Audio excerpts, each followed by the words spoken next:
looked up to seeing people come together. You know, anytime we're in class and there were issues, maybe our courses are delayed and people are, "I'll come soon," you know, just be calm. We can't be screaming all day. We have to get something out of this lecture, so let's just be calm and then try and just be together. You know, he's also a family person. Knowing Barbara personally and then getting to feel a part of his nuclear family as a person, I would say that Muhammad tried as much as possible to bring joy to people.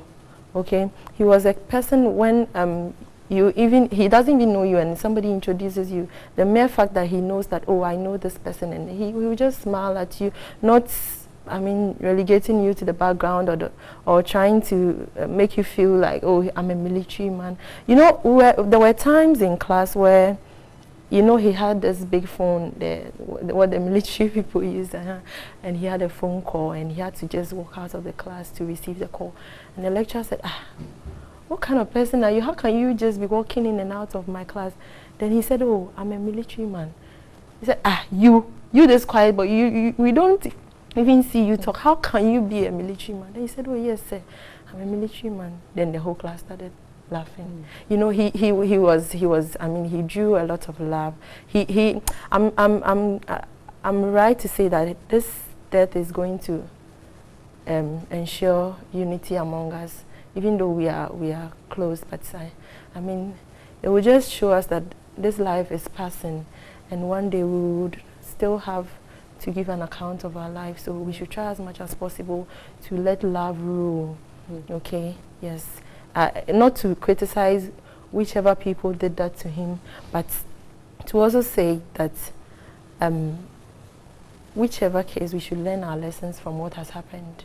All right, so I still have in the studio friends and classmates of the late Major Mahama, and for most of you, he is still a hero. You don't believe that he's gone too far from you. Is there anything being done to keep that memory going? Yes, yes. I've had extensive conversations with the late Major's father, Captain Mahama. And during our conversations, the talk of an NGO that would advocate for an end to mob violence came up. And it's something that I would personally want to call on all Ghanaians. That as and when that NGO gets formed, Ghanaians would rally around it. Because one of the most bitter lessons that have been learned from this is it could be any of us. So these days I walk on the streets of Accra and I'm very careful. I don't even want to step on somebody's toe for anyone to raise an alarm, and that could be my end. But tomorrow, which is Saturday, a couple of us, those of us here, and more of our colleagues from school and other friends would be marching in his honor. We do not want his memory to just fade away after this funeral. We want to use this as a wake-up call on Ghanaians to call for the re-engineering of the psyche of the Ghanaian, that kind of psyche that would make somebody want to just lynch somebody without trial, without an opportunity for the person to speak for himself or in his defense. Would want to advocate for that strongly. So tomorrow we'll be walking from the Obra Spot at 8 a.m.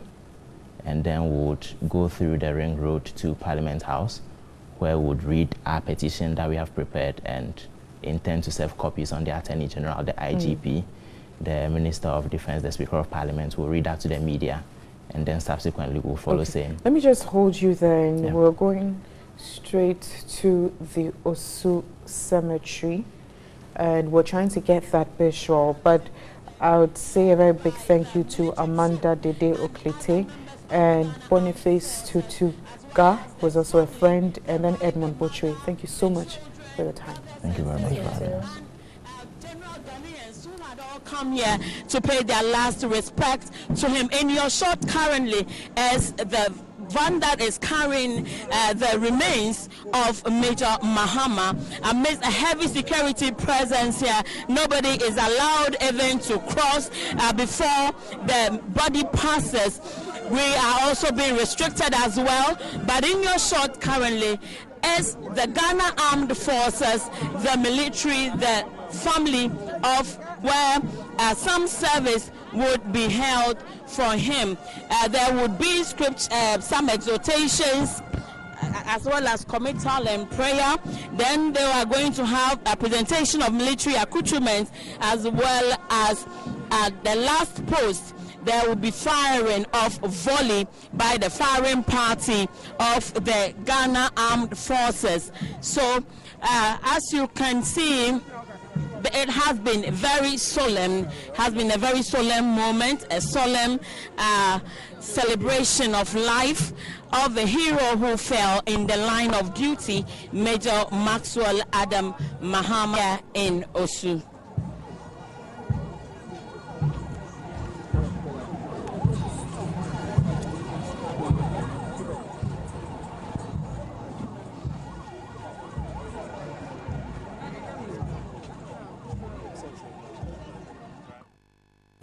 For a certain subculture, mob injustice, lynching people, which has been with us for quite some time. And the rallying condemnation, the rallying grief that every Ghanaian has expressed should bring us to that position where we say that never again, never ever again should this happen. So this should be that defining moment in the history of Ghana, where 2017 was the year that mob injustice vanished from every nook and cranny, every corner of our country.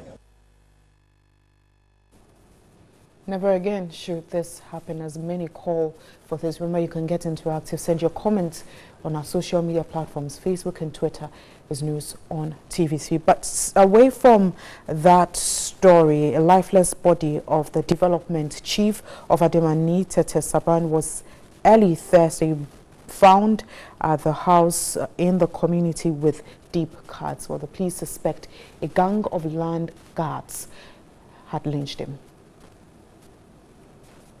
The 45-year-old chief was gruesomely murdered by the suspected land guards in a nearby house in the community Thursday dawn. According to the police, he was ambushed by the gang about 100 meters away from his residence when he was on his way to join a group of elders to perform traditional rites as part of activities to lift the ban on noise-making in the area Thursday afternoon. Police officers from the Ajin Kotuku and the Amasaman Divisional Police Commands have deposited the mortal remains at the police hospital's morgue. Police, however, assure that they are investigating the matter. The family of the deceased would not speak. Meanwhile, the incident has forced more than 100 residents to abandon their homes. At about 11:45 Thursday morning, when the news team arrived in the community, some families were seen packing their belongings to flee the community. It is not clear when they will return to the community. So one of our headline stories, and the Basic Education Certificate Examination BC candidates across the country are finishing their papers today. The final paper, which candidates are writing, is Social Studies. Over 46,000 candidates, including male and female, sat for subjects such as English language, mathematics, religious and moral education, RME, Ghanaian language and integrated science, among others. So far, no exam malpractice has been recorded in any of the regions, and the Ghana Education Service GES is yet to come out to confirm or deny any of the malpractices recorded.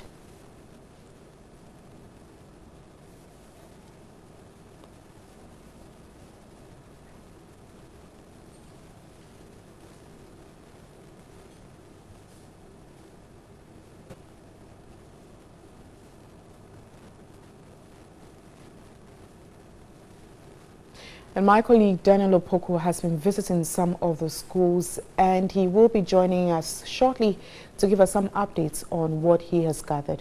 Hello, Daniel. Hello, Wendy. Now, what is the situation at the various schools you visited? Yeah, today is Friday, and today is the day they wrote their last paper. I have visited 2 schools. Initially, I visited the Kanda cluster of schools before moving to Accra High Senior High School, which was a center for the examination. When I went to Kanda cluster of schools, they were just left about 45 minutes to finish the entire paper.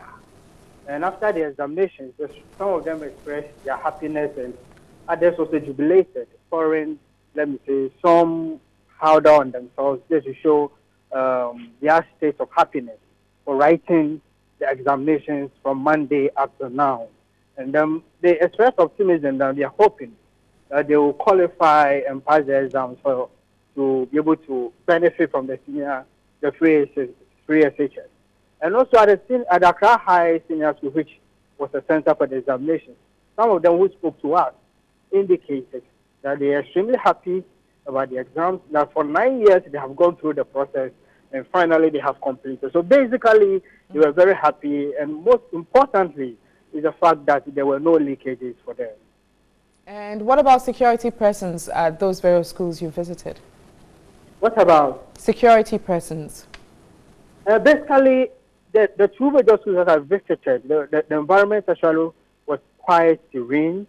We didn't have a lot of security officers around, just the circuit supervisors and the supervisors who were tasked to take control of the various schools. But by and large, the 2 major schools were quite okay.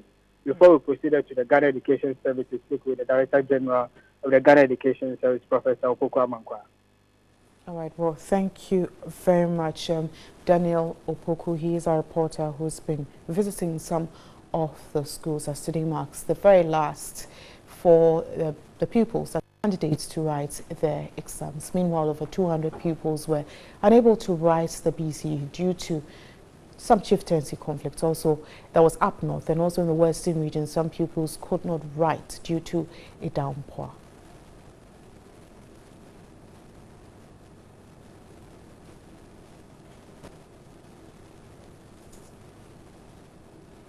Away from that story, 2 days after flood waters destroyed property of families at Community 18 in Cambodia, city authorities are yet to take concrete action on the situation. More flood victims have deserted their homes in the affected communities in Tema, while more buildings sited on waterways have also been exposed. Josephine Frimpong has more. It's 72 hours after flood waters ravage homes. There's a partially completed house. Well, the occupant of that house has deserted the house because on Monday she was trapped in that building, but thankfully she was rescued. This house has been abandoned. The devastation is obvious. Nothing was salvaged here. The problems, though surmountable.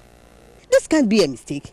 Knowing that there is waterway, and you put up a house there, and you even try to the road so that the water won't flow. I mean, what are you trying? You are creating a mess for everybody.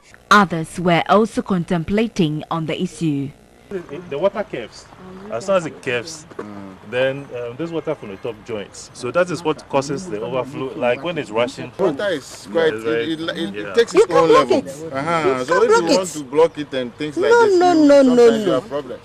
On Tuesday, the Tema Metropolitan Chief Executive, Felix Ni Ananla, directed that the storm drain be cleared. Information picked up indicates that the developer filled the stream and created a smaller drain which could not hold the flood waters. I have already issued warnings to those encroaching and putting up buildings on waterways.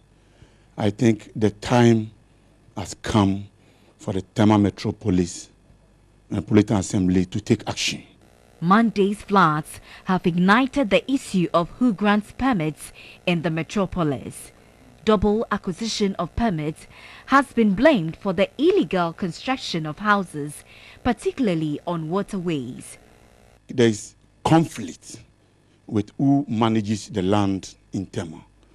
I think we as a metropolitan authority have the sole power to manage the lands. It is true what people go through acquiring double permit on both TDC and TMA. very soon the two institutions are going to sit down, collaborate, and see how best to put those issues together so that permit acquisition will be only one. Many more homes would be destroyed and families rendered homeless in the metropolis if stringent measures are not taken to check permit acquisition and land sale. Josephine Frempon, TV3, Community 18, Cambodia. You're watching Midday Live. Thanks for staying. We go back to education, specifically the BEC examination, and over 200 pupils were unable to write the BEC due to one factor up north, chieftaincy conflicts, and the second one in the western region, where some pupils couldn't write due to a downpour. And news we've just received that the GS has made a stance on this very issue.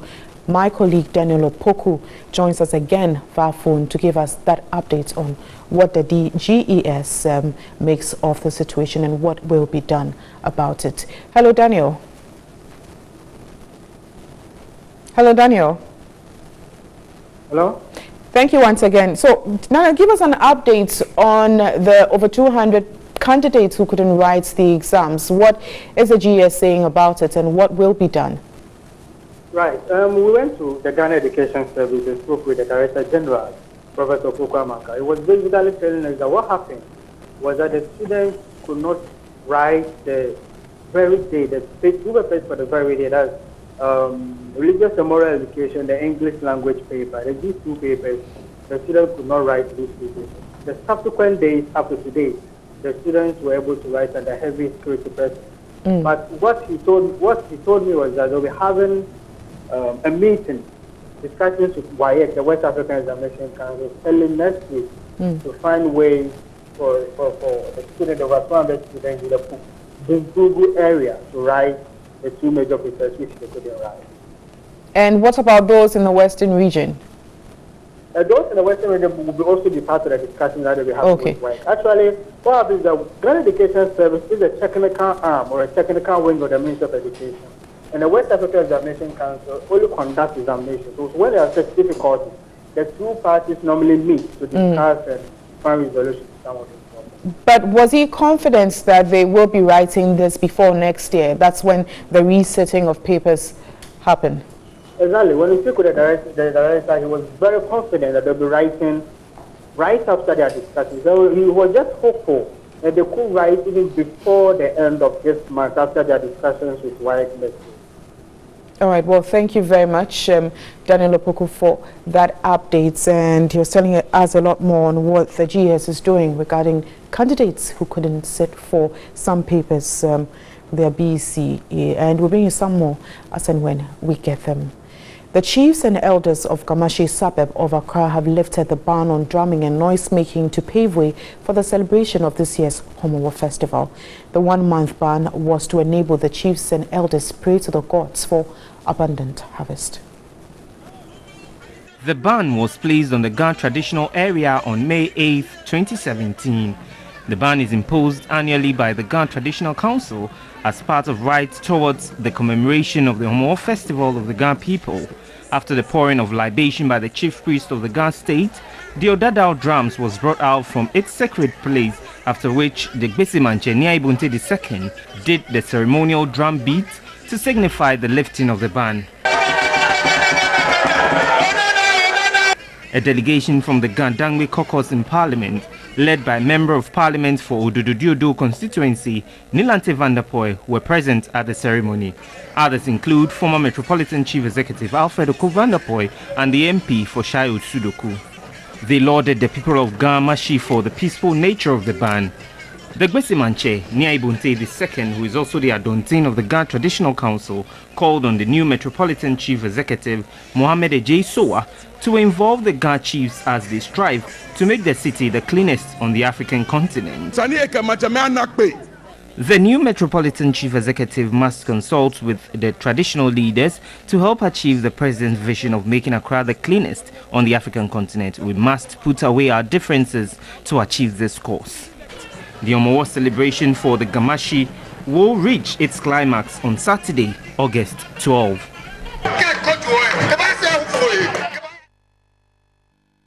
It's now time for business, and she's gorgeously by my side. Hello, Nanika. Hello, Wendy. What do you have for us this afternoon? Well, we're looking at the stock markets, precisely SMEs taking advantage of the alternative markets. That's and more coming up in business this afternoon. Take it away. Right. Thanks for staying with us on Midday Live. Let's do some business now. My name is Nanika Mensah-Brampa.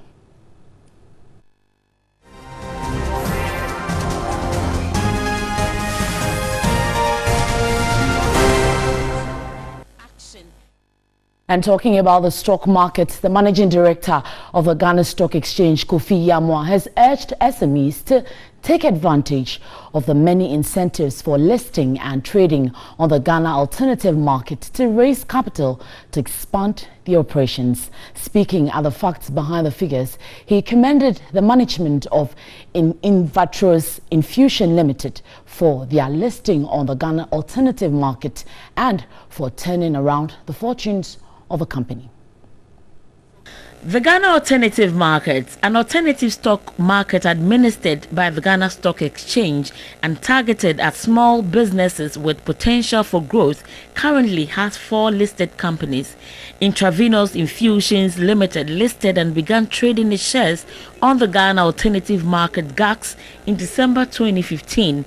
In its IPO, the company sought to raise 12 million cedis to expand its production capacity, but was only able to obtain about 6.5 million cedis. Appearing on the facts behind the figures, a press briefing program organized by the Ghana Stock Exchange on the performance of listed companies, Intravenous Infusion showed an impressive balance sheet for the year under review. This is how the audited 2016 figures look like. So with the help of our capital expenditure, we were able to grow our revenues to 10.5 million, cost of operations 5.4, leaving a gross profit of 5.1, other income 74,000, operating and other expenses 3.5 million, profit before finance costs and tax of 1.6 million. The MD of the Ghana Stock Exchange said the success story of Intravenous Infusion listing on the GAX can be replicated by other SMEs who have not yet taken advantage of the GAX. This is a company that is actually producing something tangible, something very, very delicate, injectables, intravenous infusions and so forth. Hopefully make sure that many more SMEs will take a cue from that and use the opportunity of the GAX so they can raise money and help lift the country in terms of development as far as the economy is concerned. Investment banker with First Bank Financial Services, Edem Akbayon, said the GAX is ideal for SMEs to raise funds and expand their activities. Intravenous has done very well. If you look at their performance in end year 2016 compared to end year 2015, it's a very marked improvement. Once they are able to raise the remainder of the funds and increase their capacity, I think that the sky will be the limit for that company. Intravenous Infusions currently supplies from 50 to 60% of IV fluid to hospitals and pharmacies nationwide and exports about 10% of its products to neighboring countries such as Côte d'Ivoire, Burkina Faso and Togo.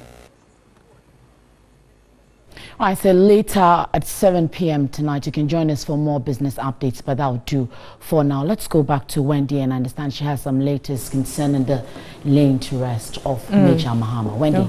Thank you very much indeed, Nanika Mensah-Brampa. Now, let's move to the Osu Military Cemetery, where we're told that Major Mahama has been laid to rest. My colleague, Catherine Frimpoma, will be joining us shortly with some live updates on what exactly is taking place there.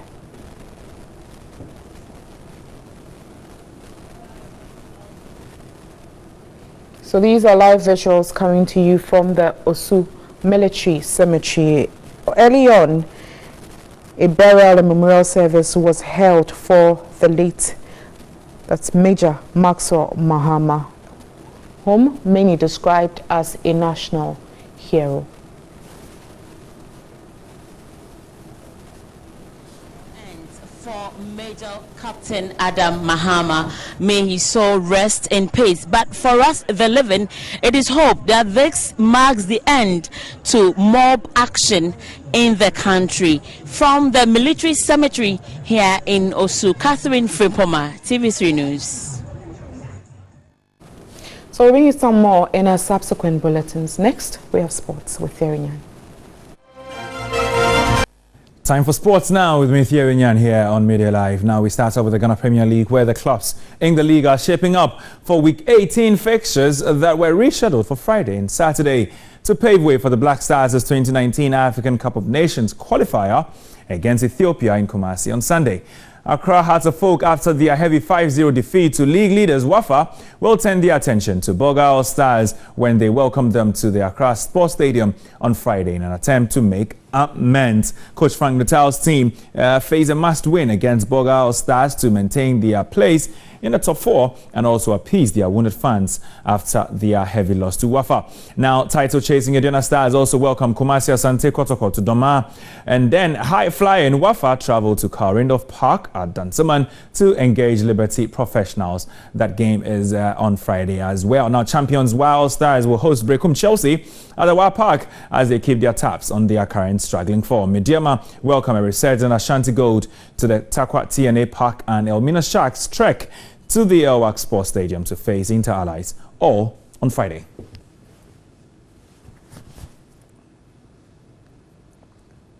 So, all these games have been rescheduled to pave way for that 2019 African qualifier at the Baba Yara Stadium in Kumasi on Sunday, and local fans have voiced their support for the team. Kwesi Appiah and his boys have been finalizing preparations in Kumasi since the beginning of the week. Many of the players in his 30-month squad have been part of the training sessions, with goalkeepers trainer Richard Olele Kenson very much involved as Stephen Appiah and the rest. Let's take a listen to the fans in Kumasi. First of all, I feel proud that Blaster is coming to play the AFCON here. This is not the first time Blaster have been playing matches here. You see, initially when they play here, the support was high, but some down to the down lane, Blaster were not coming on Sunday to play in Kumasi. The support will be higher. Do you think the Black Stars have enough firepower to overcome the Ethiopians? Oh, I believe they have enough power, especially the local base players that Kwesi Appiah has included them in the squad. I think they boost their morale, so they have enough power to overcome the Ethiopians. Now, the game is on Sunday against Ethiopia. How do you think the Black Stars can overcome the Ethiopians? Oh, boss, this one it's a very done deal. Since that, like we all know, for so many years that Kumasi, if only Ghana Black Stars is playing in Kumasi.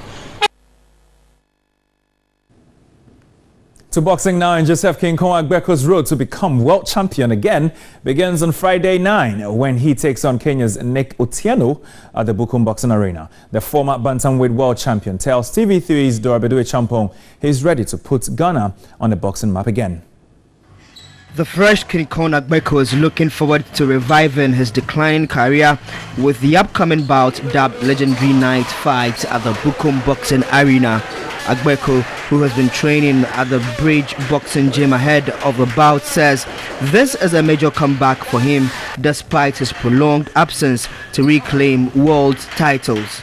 I fought last year, October, here in Ghana, and this is a second build-up towards my campaign back to the top. I've been in the gym for some months now, working hard, so of course, Joseph Agbeko is prepared. I know the challenge ahead of me, not just Nick Otieno, but other top fighters are ahead of me that I need to beat them to become a champion. So I've been working very, very hard. According to the boxer, whose record currently stands at 31 wins and 5 defeats, with 23 of the wins coming by way of knockout, he is more than confident of beating the Kenyan regardless of his undefeated record. I want to beat every top boxer at my division. So if I can't take Nick Otieno out, that means I'm not qualified to be a champion again. So of course, definitely, I'm going to beat him. Agbeko training superiorly, very, very hard to make sure that he can actually, beat his Kenyan counterparts. But that's exactly where we bring an end to the sports bulletin right here on, Midday Live. My name is Thierry Nyan. Wendelai has some more news for you. Just stay tuned.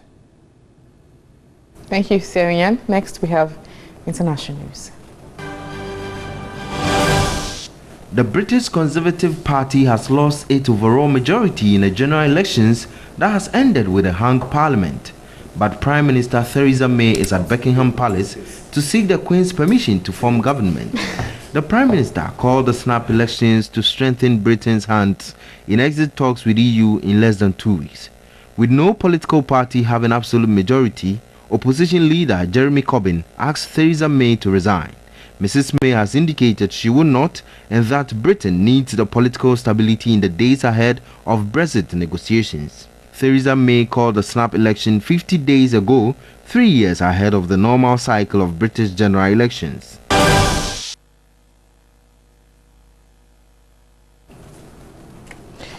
Time for entertainment.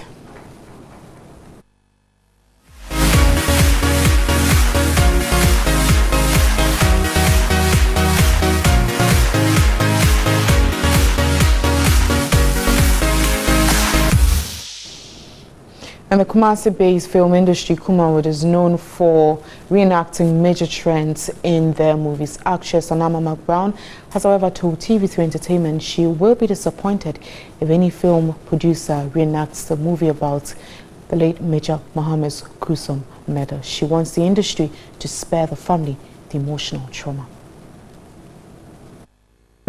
This very solemn occasion. This is a national disaster, if I may put it, because this is one incident which really has attacked the very hearts of the totality of Ghanaians, and as the mirror of society, actors and actresses cannot stay out of this. If you had some words to say to the mother, also to the wife, what would they be?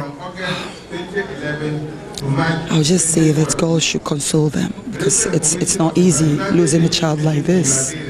It is not easy, and what can I say? Being a Muslim, I'll just say may his soul rest in perfect peace till we meet again. I'm finally going to speak with Madam Nanama McBrown. Now, usually when things like this happen, Kumawood has been accused several times of trying to capitalize on it. What do you think this particular event signifies in the acting industry? I will plead with any producer from that end, from Kumasi, to please, for once, let us respect ourselves and this sympathetic death. There could be a husband, he could be a brother. And the unfortunate part is, even if they are going to use this as a story, they will not tell it as it is.